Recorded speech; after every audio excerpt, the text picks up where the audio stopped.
Moi, c'est Flavie, bienvenue sur ma chaîne. Ça fait maintenant 2 ans que ma famille et moi avons posé nos valises à Djibouti. Préparez-vous à explorer nos aventures, nos voyages et une pincée de France.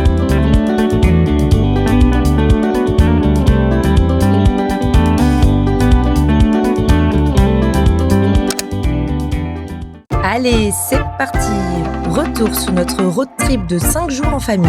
Alors au programme, quelques heures de voiture, visite de la forêt du Daï avec une distribution de jouets et de vêtements pour les enfants, mais aussi du repos dans un nouvel hôtel.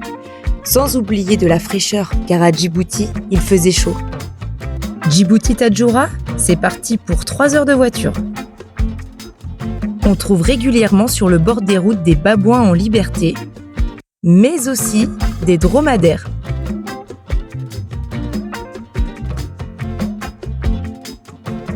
Ici, à Djibouti, le climat est aride toute l'année. Il pleut rarement. La seule route reliant Djibouti à Tadjoura avec ses multiples paysages, comme ici, le volcan Ardoukoba. Il est apparu en 1978. C'est l'un des plus jeunes volcans de la planète. À son actif, une seule éruption, d'une semaine, laissant derrière lui ce paysage lunaire. C'est aussi ici que se trouve la jonction de 2 plaques tectoniques, la plaque africaine et la plaque arabique, avec sans surprise une activité sismique. On poursuit notre route en passant par les montagnes. Les routes sont tellement abîmées. Les camions chargés de marchandises en provenance d'Éthiopie empruntent cette route tous les jours.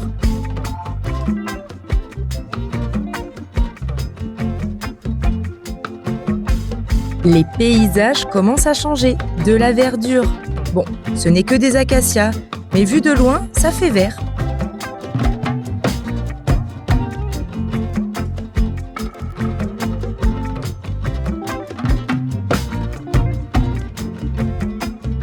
Après toute cette route, nous voilà arrivés à l'hôtel Le Golfe.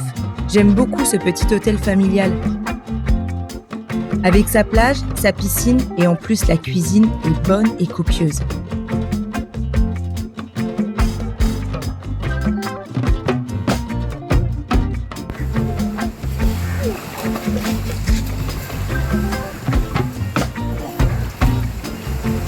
L'avantage de cet hôtel est aussi la proximité avec des sites touristiques tels que les Sables Blancs, la forêt du Daï. Après une bonne nuit de sommeil, départ pour la forêt du Daï.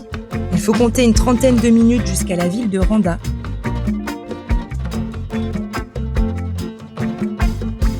J'ai adoré ces paysages, ces montagnes rouges, oranges et la verdure. Moi, ce qui me manque le plus ici, c'est la verdure, la pelouse, les fleurs.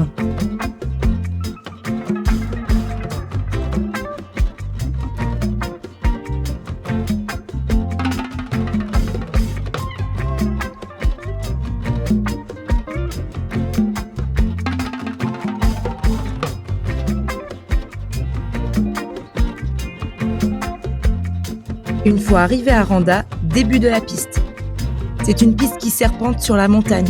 Il faut compter environ 1 heure pour une 15aine de kilomètres.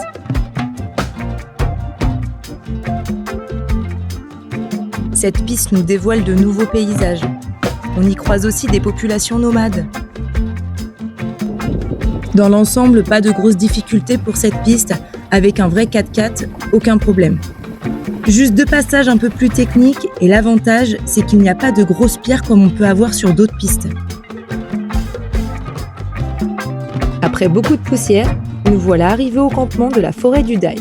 C'est un joli campement avec de la verdure et surtout la fraîcheur. On a mangé en pull.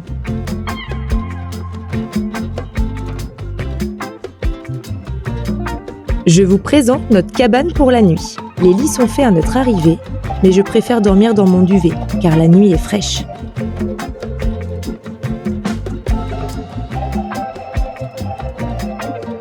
Jade était heureuse. Elle a pu cueillir des fleurs. Il est 15h, départ pour une petite rando avec le chef du campement. Les images vont parler d'elles-mêmes. On est loin de nos forêts françaises. Malgré la vision d'une forêt anéantie par un champignon, il y a quand même quelques acacias géants, des genévriers et des oliviers sauvages. Cette forêt a été classée parc national en 1939. Elle se trouve sur les pentes du mont Goda avec une altitude de 1500 mètres.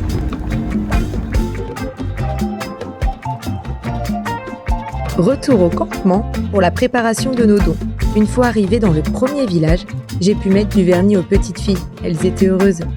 Ensuite, on a dû changer de village pour trouver le directeur de l'école et lui remettre un carton de fournitures scolaires. Jade était contente de nous aider et elle a fait la distribution de jouets aux enfants. Après une nuit bien fraîche, on devait avoir 18 degrés, c'est très froid pour Djibouti. Retour à Tadjoura.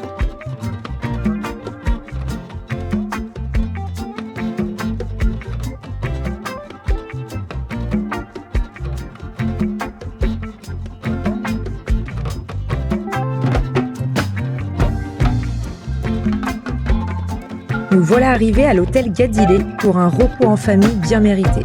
Cet hôtel a été construit en 2023, tout confort, avec piscine, salle de sport, cinéma, spa et aussi plusieurs zones de jeu pour les enfants.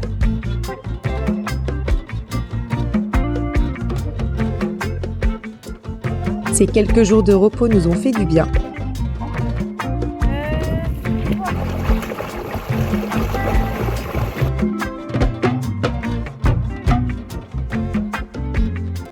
Toutes les bonnes choses ont une fin. Retour à Djibouti City. J'espère que ce voyage vous aura autant plu qu'à moi. N'oubliez pas de vous abonner pour suivre nos prochaines escapades. À bientôt!